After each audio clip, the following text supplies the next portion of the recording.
Well, good morning, friends. It's good to see you. Morning, Ruth. Morning, Marlene. Renick.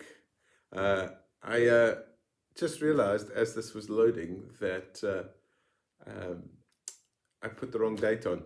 So if you see it's the 16th, it's not the 16th, it's the 23rd today.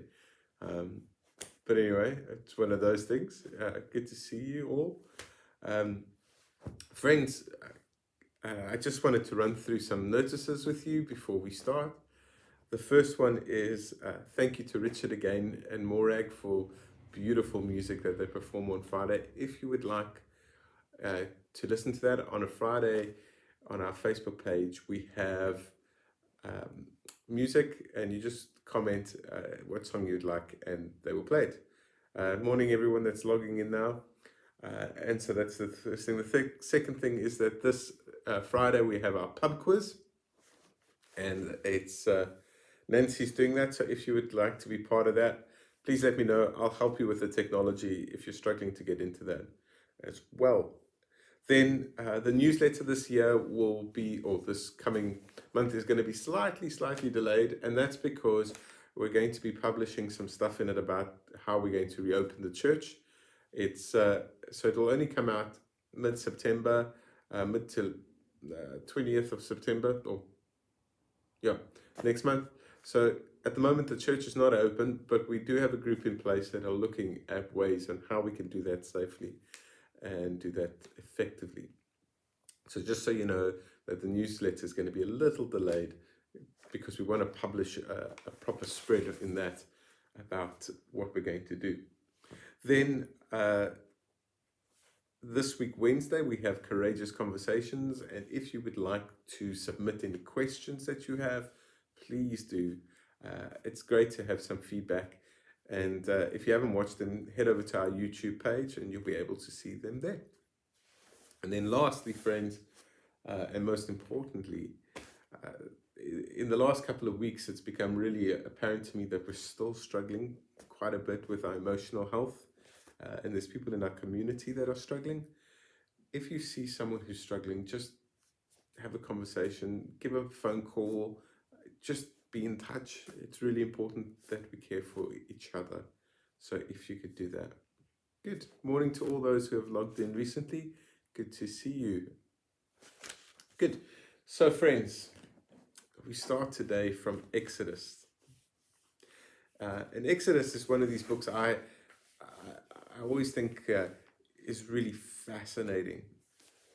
And so we're going to read from Exodus 8 to Exodus 2 verse 10. And it goes like this. Now a new king arose over Egypt who didn't know Joseph.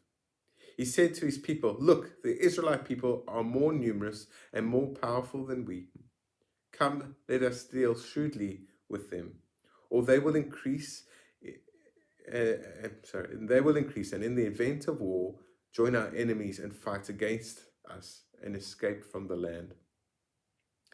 Therefore, they set taskmasters over them to oppress them with forced labor. They built supply cities, Pithom and Ramesses, for Pharaoh. But the more they were oppressed, the more they multiplied and spread. So the Egyptians came to dread the Israelites. The Egyptians became ruthless, imposing tasks on the Israelites and made their lives bitter and hard with hard service in mortar and brick and in every kind of field labor. They were ruthless in all the tasks they imposed on them. The king of Egypt said to the Hebrew midwives, one of whom was named Serpha and the other one Puah, "When you act as midwives to the Hebrew women and see them on the birth stool, if it is a boy, kill him. But if it is a girl, she shall live." But the midwives feared God. They did not do as the king of Egypt commanded them, but they left the boys to live.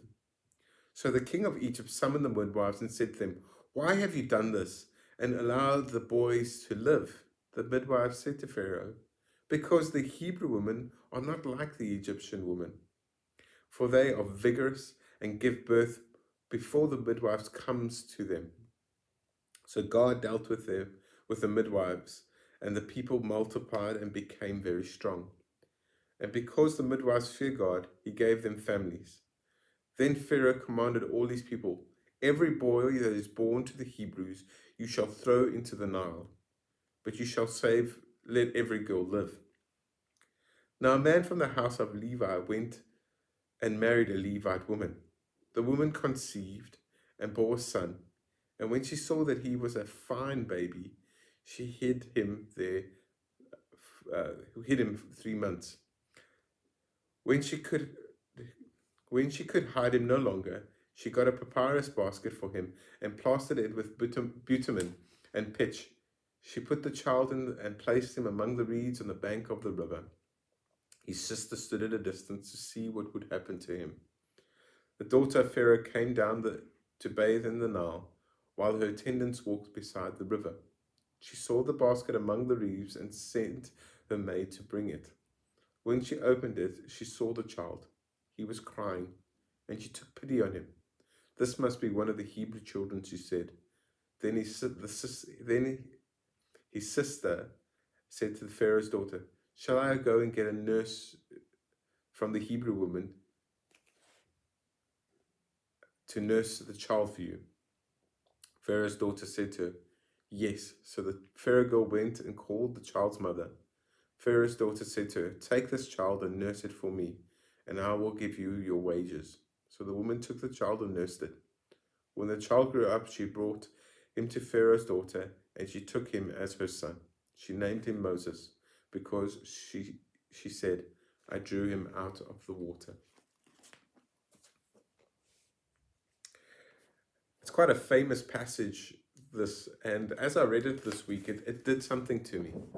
It made me think, it made me examine a bit, and I found myself, I don't know if you've ever done this as you read the Bible, putting yourself in different people's feet. And first, I put myself in Pharaoh's feet and I was just like, what must it be like to get to a place where this is, where you rule like this? So Pharaoh was this tyrant, really oppressive, and yeah, he had no mercy. Had no mercy. And then you get these midwives, and I try to put myself in the shoes of these midwives as they tried to bring life into the world, but at the same time we're told that they had to take life. What would that be like? What would it be to be a midwife in that kind of scenario? And then I found myself putting my feet into the baby's mother's shoes, and what kind of a world must it be where you have a child and it's beautiful and you have to let it go? Imagine the heartache and the pain of that. Almost like a lottery system, like that.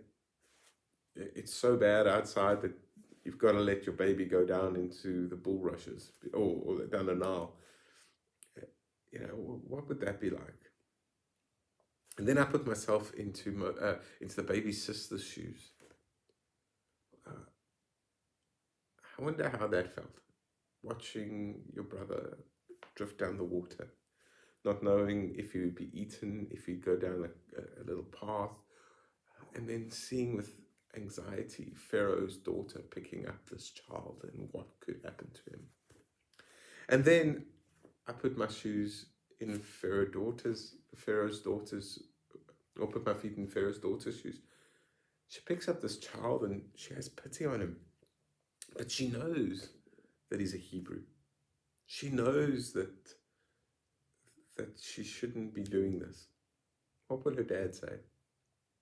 And as I found myself walking in these different shoes this week, I found myself connected with one word, that the one thing that connects all of these people together is the word fear.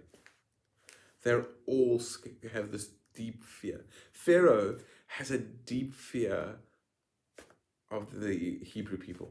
He is deeply scared of them. Like he sees there's multiple of them, and he's worried that he'll lose his reign, that these people are going to turn on him. So he has this deep-rooted fear that what has been given to him will be taken away in an instant. And then you've got the midwives. Yes, they're scared of Pharaoh too. But they want to do the right thing. Imagine being a midwife, that fear that grips them. And then you've got the baby's mother. And what fascinates me again, and I said it earlier, is that she has a deep fear that her son will be killed. And so it is so bad that she would rather risk putting him down the Nile than staying where she is. It reminds me a little bit of those immigrant photos. You know, remember those photos of those people crossing, I think it was in Turkey, and the baby was dead on the beach. It must have been about 2 years ago. What is it that people would risk their lives? You know, what is it that they would give up? How bad is it from where they've come that is an option? And that's what this baby's mother is. It's so bad that she has to let her son go. She's so fearful of what could happen to him that she'd rather let it go than keep it.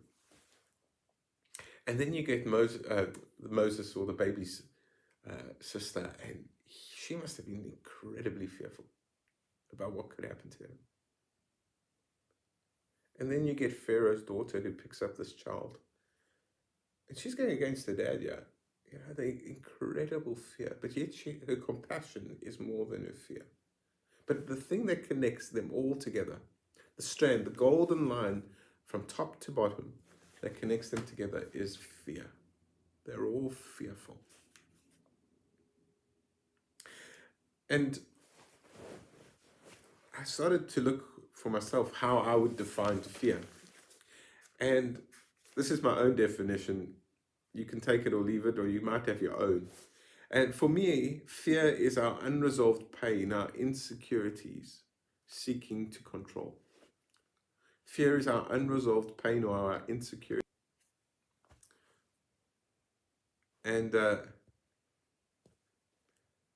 sorry, friends, I can see that we're having a bit of internet trouble at the moment. I hope it comes back. For all those who are saying hello, good morning, it's good to see you. I see the internet's now back up and running. So Pharaoh, this story is Pharaoh's insecurities playing out. And so what Pharaoh does is he uplifts himself, he uplifts the Egyptian people, and he demeans the Hebrews. He knows that things could be taken away. So what he does, he creates an us and them. And he does this by uplifting, as I said, the Egyptians and oppressing the Hebrew people. And he creates slaves. He makes them fall into forced labor.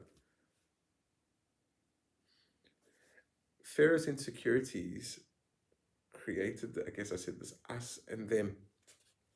And what happens is the survival of this fittest. So if I can oppress you, then you can't retaliate. If I can demean you and I can make you less powerful, then I am more powerful, and then things work out better for me. So he does this 3-step program.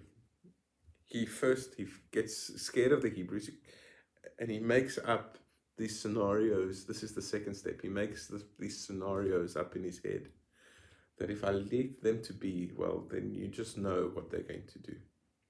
If I leave them to just carry on the way that they are, well, we know exactly how this is going to go. And it's not going to end well for us. So he creates a scenario. And the third thing Pharaoh does is he starts to place stereotypes on these people. He starts to make these stories about people, about these Hebrews that are untrue. And not only are they untrue, he starts to believe the untruths. And that's what happens in the story. Pharaoh is scared or fearful. He creates this scenario and he starts to tell these lies about these people. And then he believes the lies. And so Pharaoh builds an empire on this whole kind of hairball. He builds an empire making slaves of the Hebrews. And a slave is oppressed, is demeaned, they're exploited, and they're under the control of someone else. And that's what Pharaoh does to them. But the reality of the story is the person who's also a slave is Pharaoh. Pharaoh is a slave to his insecurities. Pharaoh is a slave to his fear. He's not ruling out of equality and justice and all of these things. He's ruling out of his own slavery, his own fear. Now, the problem with fear is that it's forever expanding. It's like a balloon that you put air in, but it keeps having more space, and it's never full. And the more Pharaoh creates this kind of hairball, or this kind of destructive, fear-based leadership, well, the more he needs to control things. So what does he do? He creates more stereotypes, and he creates more scenarios where these Hebrew people are demeaned. He needs a bigger narrative to fund this fear, because fear needs more fear. And so it keeps growing and keeps growing, and eventually what Pharaoh does is he decides, well, what I've got to do is I'm not only going to make them slaves now, I'm going to start murdering them. I'm going to mass murder them and their men. I'm going to kill. So it starts with slavery. It ends with genocide. And it's just a remarkable story of how fear just increases, doesn't it? It increases and increases. Pharaoh's fear it continues. Sorry, friend. Pharaoh's fear squashes not only himself. It doesn't only put him in slavery, but it puts everybody around him in slavery. It creates dysfunction wherever it goes. And this is why Exodus starts the way it does. Exodus starts this way because it's a warning. It's a warning to you and I that fear never wins. This story starts with deep fear. The story of Exodus starts in slavery. It starts with fear. But it's not going to end in fear. It's not going to end with fear ruling the roost. Fear never, ever wins. Fear might look like power. Pharaoh might look like he has it all together, but he doesn't. Pharaoh might look like he's a strong man, but he's not. He's incredibly weak. He can't even control himself. You cannot live sustainably. And this is what Exodus is trying to tell us. You cannot live sustainably when you are operating from a place of fear. It will kill you, and it'll kill those around you. Fear will kill you, and it will kill those around you. And Exodus is a warning, but friends, we all know that humanity has not learnt its lesson. We still get stuck in the same trap, time and time again, where we think that we can rule by fear. We think that if we just oppress another group, if we just hold them down, if we're just better than them, if we get to this first, then we'll win. Then we'll win. And despite Pharaoh's best attempts,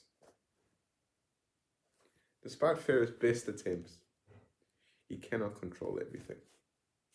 Despite everything he throws at it, despite all the violence, despite all the kind of propaganda he throws at it, despite everything that he throws at it, he cannot squash out rebellion. He's not fully in control. Because if we look at the story, he's undermined. He's undermined by the Hebrew people who keep multiplying. The story says he squashes them in an attempt to diminish their their childbirth. So basically, if I just keep them busy, if I keep them busy, then they can't have children. But the Hebrews still have children. He's undermined by the midwives who refuse to to kill these children, and he's undermined even by his own family. He's undermined by his daughter. His daughter knows that she cannot live in fear. She knows within herself that she cannot live in that place. So I think that Exodus is a lesson for us, for you and me. A lesson about the dangers that we all have about living from a place of fear. Remember what I said in the beginning? For me, fear is our insecurities and unresolved pain seeking to control. If we live from fear, it will kill us. It will kill us, and it will kill those around us. And so I think there's 3 ways that this story helps me sort of flesh it out. I try not to live from a place of fear. And the first one is that we live in a world of abundance, but we live in a system that tells us that there is scarcity in the world. We live in a world of abundance, but there's a system or a story that tells us that there is scarcity. There is enough love in the world. There is enough joy. There's enough friendship. There's enough going around. You know, there is enough. But we are told that there isn't. That we need to get our share before someone else does. You know, we need to fight hard to get our bit before someone else's. You know, we live in the scarcity. There's enough, we know this, there's enough food in the planet to feed everyone. But yet we live in a system that's scarce, that provides scarcity. There was stories of oranges in America that were dumped, tons and tons and tons and tons of oranges that were dumped into the ocean to keep the price of oranges up. Instead of sending those oranges to a place that's struggling with famine, they dump them into the ocean. There is an abundance of things in this world. Scarcity robs us of joy. If we believe the lie of scarcity, it will rob us of joy. Jesus speaks about this. He says, look at the lilies of the field. Do not worry. Look at them. They are plentiful. God has provided for them. Look at the sparrows. God has provided for them. The writer of Exodus starts like this. He says, Pharaoh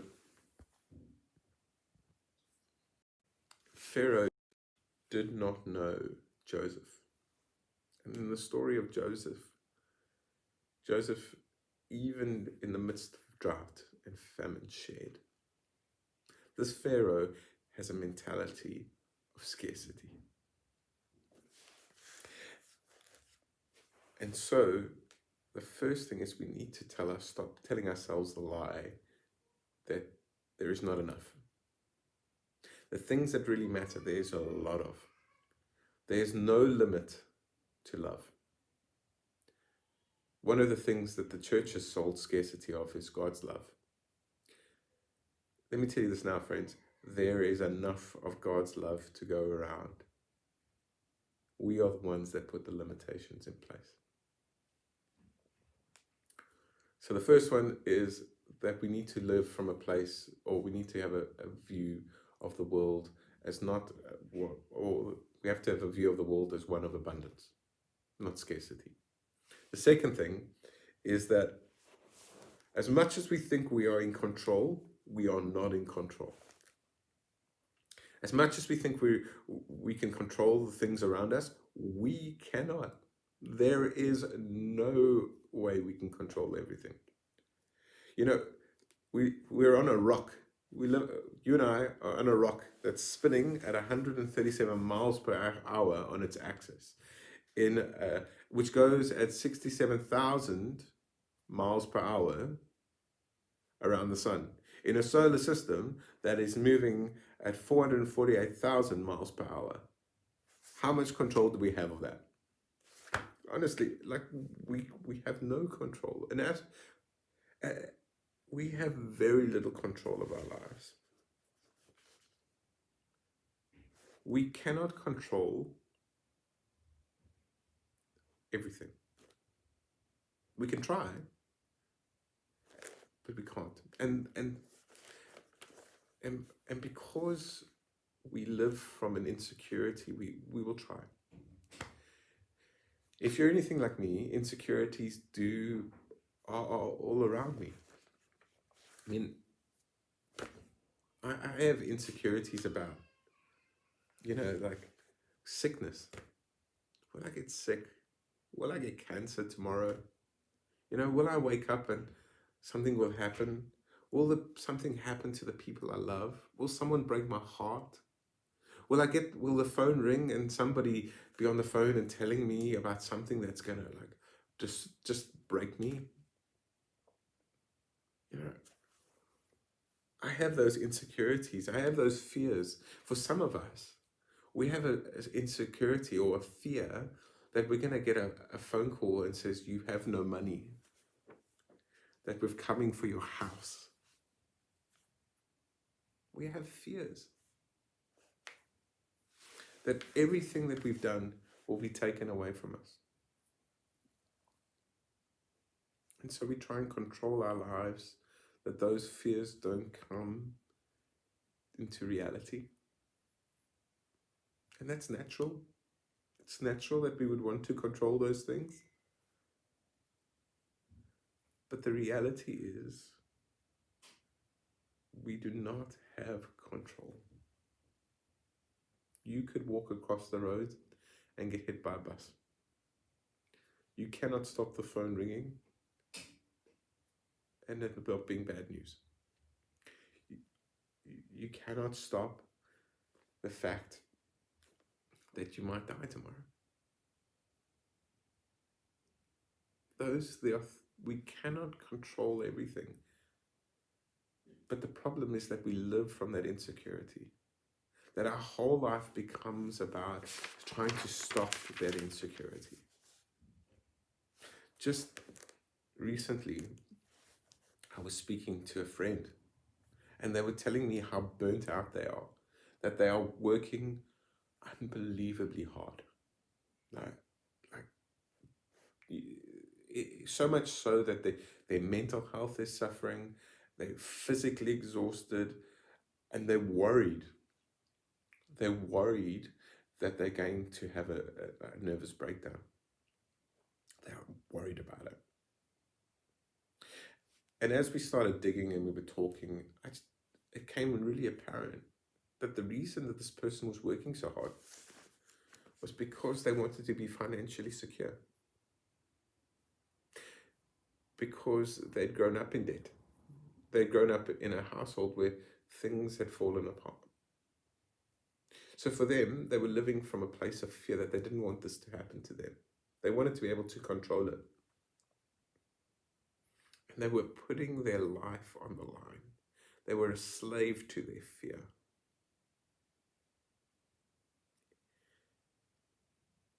Is that the place you want to live from?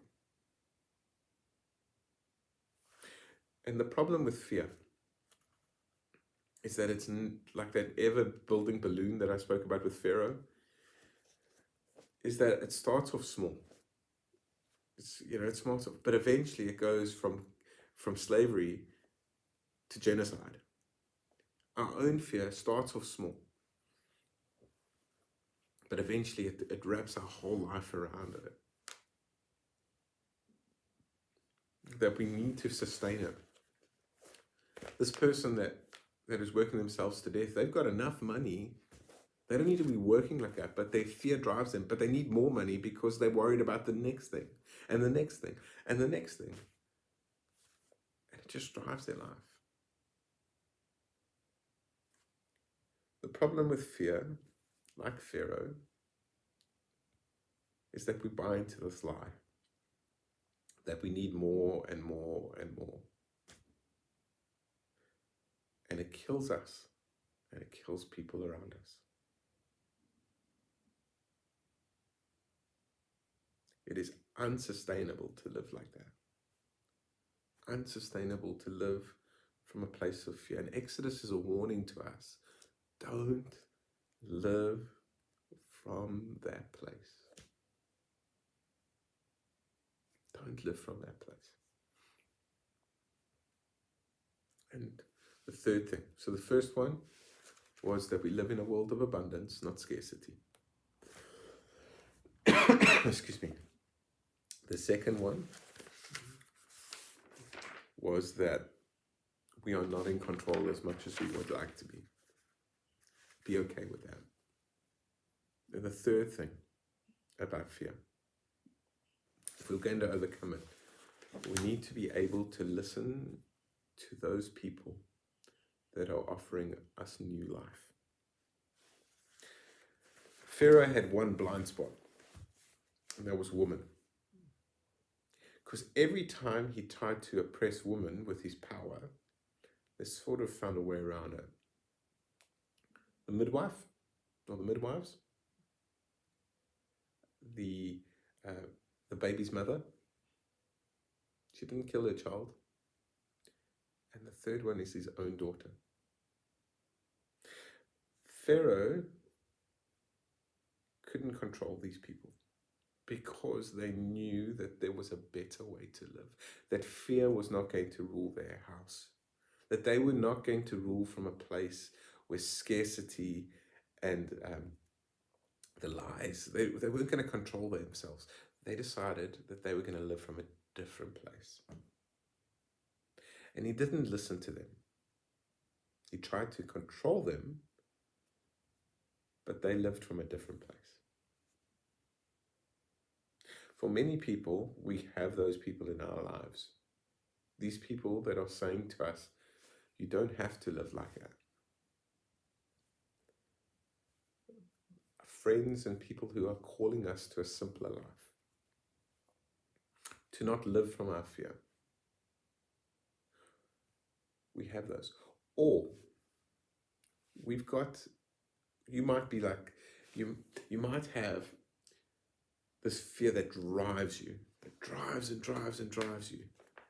But you know deep within yourself, there's an inner voice in you that says, this is not how I'm supposed to be living. This is not how I want to live. That deep, deep, deep, deep voice that's within you that says, this is not good. Listen to that voice. Listen to it. Because those are the voices that are calling you to new life, to new ways of living. Pharaoh's daughter, the midwife, and Moses' mother, they lived out of a place out of love, not fear. You know that in the Bible it says that love casts out fear? That's where these women live from. But the opposite is where Pharaoh lived from. Pharaoh lived from fear casting out love. Friends, the third thing is listen to those voices that are calling us to a new way. So the first one, again, is to live in a world that is not of scarcity. The world is abundant, not scarce. The second one is that to not, sorry, I get that. The second one is, as much as we think we're in control, we're not, and to be okay with that. And the third one is to live from a place, or to listen to the voices of those who are calling us to a different life. Friends, as I said in the beginning, Exodus is an invitation. It's an invitation to help us identify. It's to ask us to look at ourselves and say, where do I live from? Do I live out of that place of fear that just needs more fear and more fear? It's more destructive and more destructive. Am I living from that place? Am I Pharaoh? Am I Pharaoh that has to keep consuming? Or am I the midwife, Pharaoh's daughter and the baby's mother? Am I living out of a place of love that says I will not live out of insecurity? That says that I would rather give life than take life. I would rather see life expanded. I would rather engage with all of it than oppress others. Which one are you? Which one are you? Are you Pharaoh, or are you the midwives, the mother, and Pharaoh's daughter? Which one are you? Because one leads to life, and the other one leads to oppression. One is sustainable, and one will come down. Which one are you? So maybe, friends, you this week will find yourself putting yourself in different shoes. That maybe you'll find yourself walking around and going, today I realized I'm walking a little bit in Pharaoh's shoes. And it's not a good place to be. Or maybe some days or some moments you'll find yourself going, yep, I'm walking in these other shoes, in the midwife, the mother, and Pharaoh's daughter. And I am choosing to live out a place of love rather than fear. May you, as you find yourself walking through these characters, find yourself liberated in new ways. So friends, it's been lovely sharing the morning with you. Keep safe. And if there's anything I can do, please just get in contact. May God bless you and keep you. Have a great week.